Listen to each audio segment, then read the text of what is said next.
Dans un quartier animé d'Afrique de l'Ouest, un jeune homme nommé Adé rêvait d'une vie meilleure.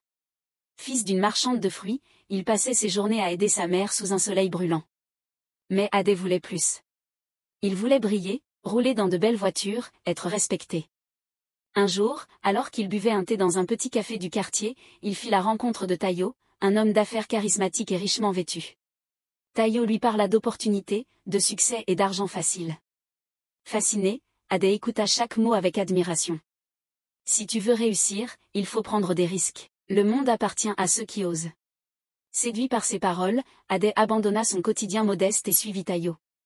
Très vite, il troqua ses vêtements simples contre des costumes élégants, se déplaçant dans des voitures de luxe.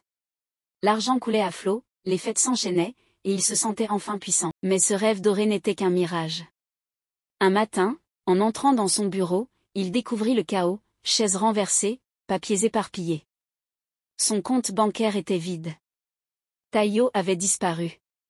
Tout n'avait été qu'une escroquerie. Dévasté, Adé erra dans la ville, réalisant qu'il avait tout perdu. Il revint chez sa mère, honteux, s'assit à ses pieds. Elle posa doucement une main sur son épaule et lui dit, « L'argent facile disparaît aussi vite qu'il est venu.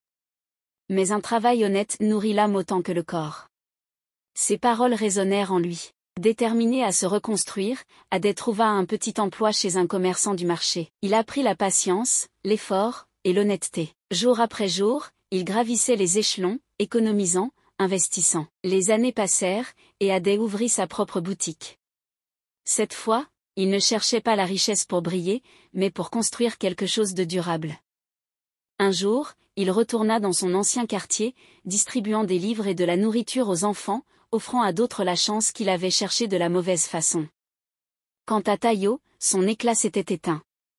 Seul dans un appartement vide, entouré de bouteilles vides et de souvenirs fanés, il réalisait trop tard que l'ambition sans valeur ne mène qu'à la ruine. Car la vraie richesse ne se mesure pas en billets, mais en ce que l'on laisse derrière soi.